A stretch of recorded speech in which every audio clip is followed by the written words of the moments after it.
ketika sholawatan diiringi gamelan. Bisa juga berkolaborasi dengan wayang kulit, wayang golek. Ketika Anda bersolawat, terus kita-kita ini yang masih menguri-uri budaya bangsa ini, kemudian Anda cap sebagai seorang yang musyrik, syirik, bersekutu dengan iblis, setan, jancuk. Apa begitu? Pemahamannya Anda itu bagaimana gitu loh. Percuma Anda sekolah jauh-jauh yang katanya mengaku akademisi dengan titel di belakang nama Anda itu. Percuma kalau Anda sendiri tidak memahami betul bagaimana kakek moyang kita ya sudah menciptakan, sudah berijtihad membuat karya-karya yang monumental, yang itu juga diakui oleh dunia. Anda cap sebagai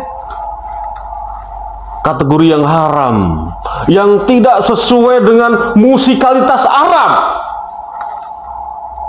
Pertanyaannya, musikalitas Arab itu apakah juga bagian juga dari kaidah agama Islam? Membuat fitnah, ya, menyebarkan berita bohong, menghasut massa, menebar perpecahan, adu domba dalam politik pilkada Jabar saat ini. Kang Deddy Mulyadi menjadi sasarannya, dianggap syirik, ya, dianggap musyrik ketika memimpin Bupati Subang. Dan Anda nanti lihat videonya. Assalamualaikum sahabat AW Kertapati, kita kembali di Opini AW Kertapati Channel. Anda simak video berikut ini. Robito Alawi negorana kok, bukan enggak. Dulu waktu Habib Zain bin Smith jadi ketua Robito, itu beliau datang ke lapas. Habib Zain bin Smith, ketua Robito, terus Habib Muksin OT, sama Habib Abdurrahman Basuro. Tiga ini sesepuh habaib datang ke lapas. Mereka nasihatin anak, Beb, kalau ceramah jangan keras-keras. Ini torigoh kita, torigoh Ba'alawi. Standingnya dari Fiti yang Anda lihat barusan, dari seorang yang disebut demit, mudah sekali dan sangat sederhana sekali sebagai pembuktian terbalik. Ya sudah, masukin penjara lagi, kasih nasihat. Masukin penjara lagi, kasih nasihat. Masukin penjara lagi, kasih nasihat, dan seterusnya dan seterusnya. Kita tidak peduli dengan apa yang Anda ucapkan, yang apa Anda narasikan.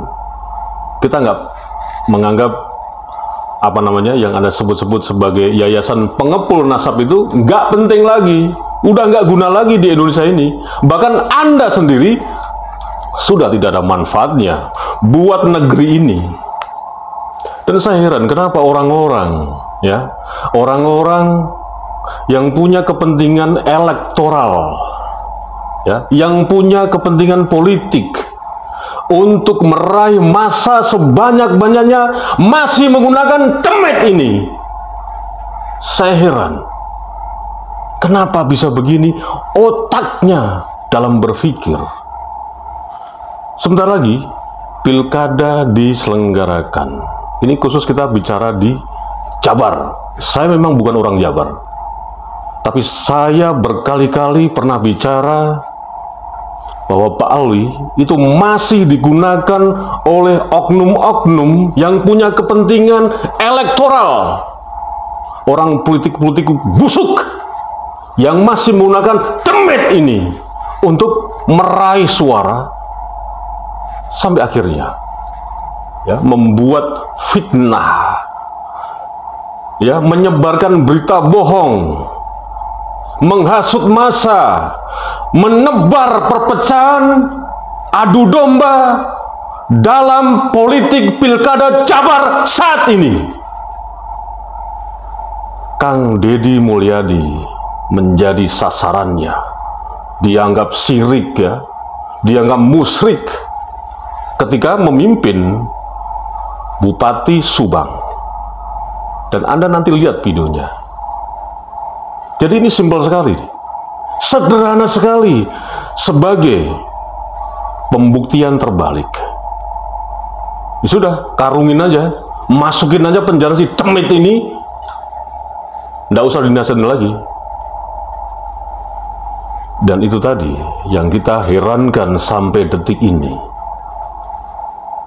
Kolaborasi antara klan Ba'alawi dan para muhibinnya ini memang tidak akan pernah berhenti, ya, tidak akan pernah berhenti.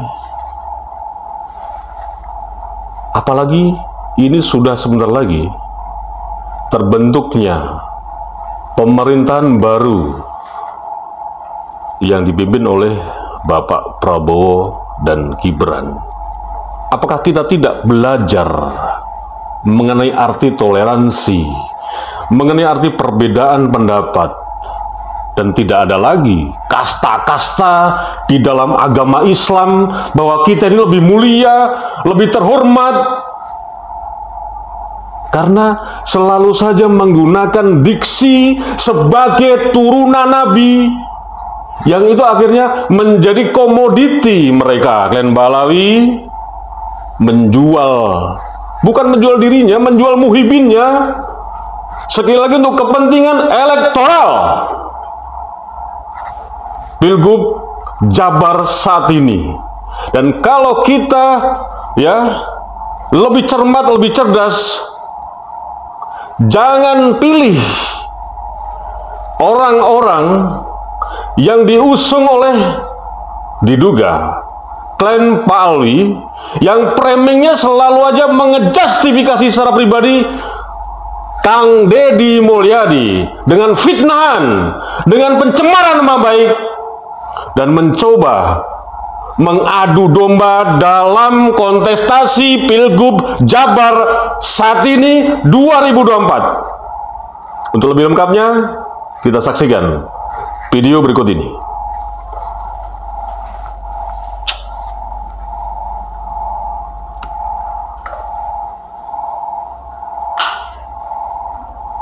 Jancuk memang.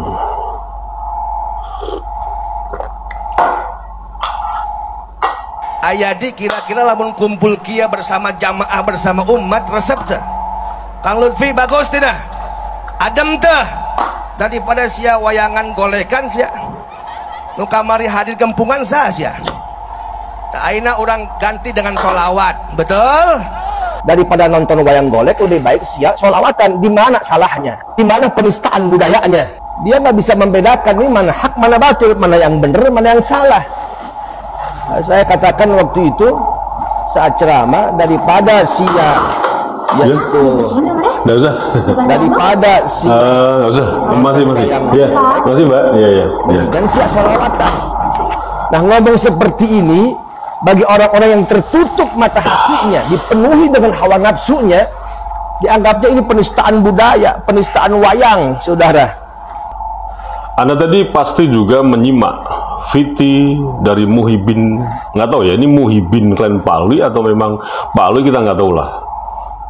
Namanya mungkin dirubah-rubah atau bagaimana menjadi ustadz apalah itu nggak penting lah, nggak penting itu ya.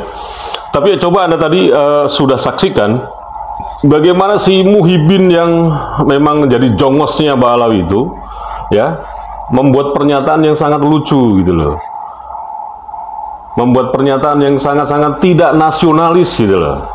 Ya, kenapa harus bernarasi mending solawatan daripada ngelihat wayang golek?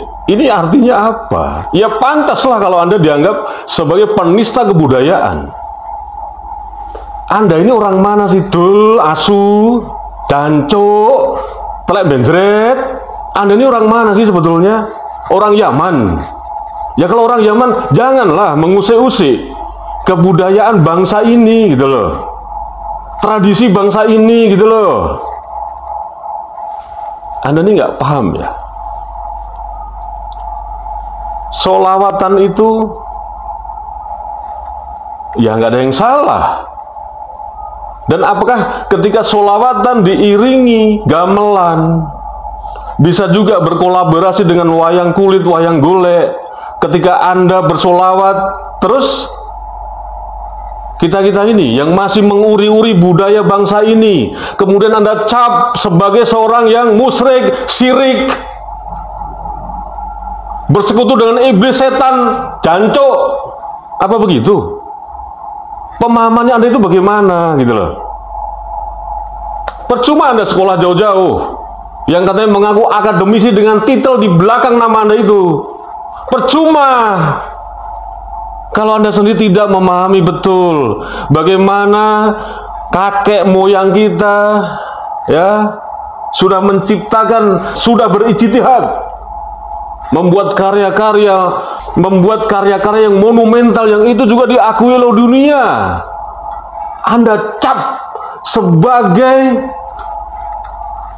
kategori yang haram, yang tidak sesuai dengan musikalitas Arab. Pertanyaannya, musikalitas Arab itu apakah juga bagian juga dari kaidah agama Islam? Itu kan sama kan, ijtihad seorang manusia dalam berkarya, dalam menciptakan sebuah karya kebudayaan yang akhirnya menjadi tradisi. Dan tradisi bangsa ini bukan tradisi kearab-araban, apalagi kalau kita bicara konteksnya tentang musik. Di Nusantara Anda juga harus tahu, Sabang sampai Merauke ini mempunyai basic tradisi musikalitas yang berbeda-beda. Tidak kearab-araban, itu fakta.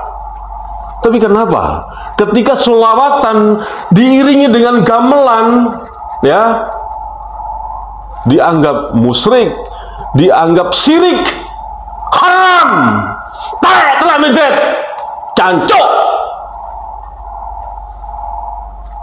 Wassalamualaikum warahmatullahi wabarakatuh.